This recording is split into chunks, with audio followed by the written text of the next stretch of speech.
Hi, this is Shane Melling with the Lone Star Conference, and we're here at the Javelina Quarterback Luncheon today to hear from a number of different guests as part of Javelina Week. Again, for coming out this afternoon, Butches. Tastes a little bit better this week after getting a win for sure.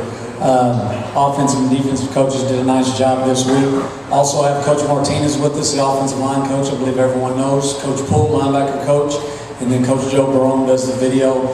Again, does an awesome job. Like I said, feels a little bit better getting a win. Got some things to work on.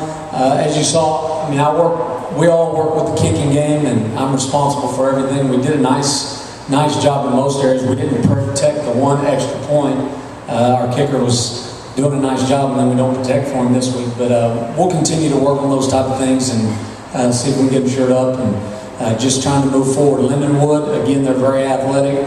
Got some guys that can return to football in the kicking game, so we'll have to be sharp with that. Again, a lot of times it's less about who's coming in here and more about us and us taking care of our business. This team has chosen to keep their hands full of them at this rate. We've got to continue to work on that and grow up some more and be more consistent, because you saw Saturday night it wasn't perfect, and not sure it'll ever be perfect, but we're going to strive for that. Anybody with questions?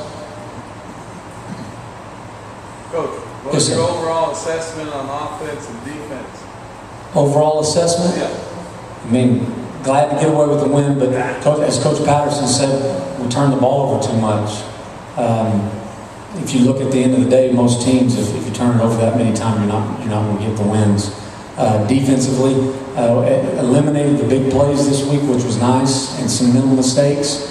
And then again, in the kicking game, we can't allow block kicks, and then I made a boneheaded call on trying to fake that field goal. We didn't execute it well, so they're all boneheaded calls by me if anybody has any questions about that anyway. So it all goes to the top, right? So you can go with that. But that's the reality. We get the win, but turned it over too much, and defensively we played pretty sound. Special teams is going to have to get better.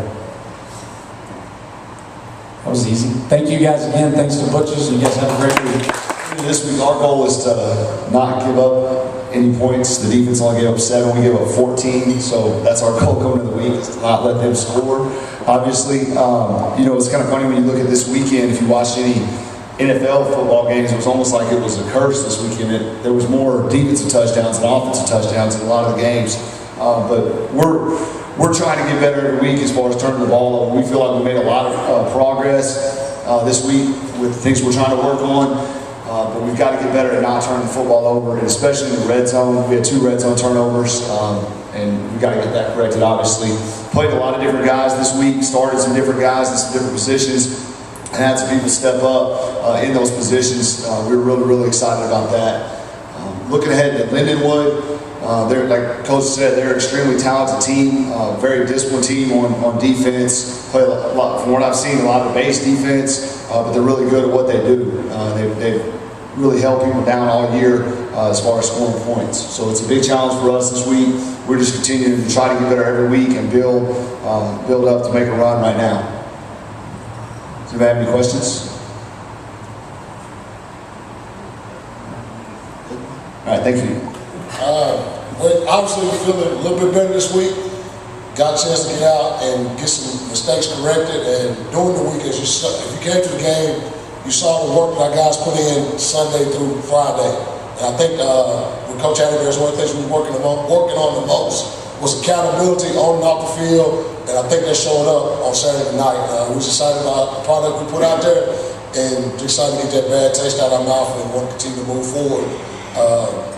Defensively, a lot of guys play up to their potential without sacrificing what we do scheme-wise. So I think that showed a lot. Didn't have as many middle errors as we had in the past 2 weeks. As a result, had a lot of success on the field, made a lot of big plays. So excited about moving forward towards Lindenwood. A little about those guys, like Coach Mr. New said, extremely talented football club, beat a Division I team, 1AA team in Northern Colorado the first week of the season. I think they're sitting at 2-2, averaging about just over 30 points a game, just under 400 yards a game. So it'll be an interesting game for us to come out, be ready to battle with those guys. So excited about the next challenge and moving forward from there. Any questions defensively? Coach, they got a passing and throwing, or is it balanced? They're more 80-20 pass to run, but they do have two pretty good running backs. A number of transfers in from junior college, so they got some tools. We have to be ready to play our game and play assignment football. That's it. Coach Patterson. Thank you for joining us today at the Javelina Quarterback Luncheon. Be sure to check back in again tomorrow as for part of Javelina Week here with the Lone Star Conference.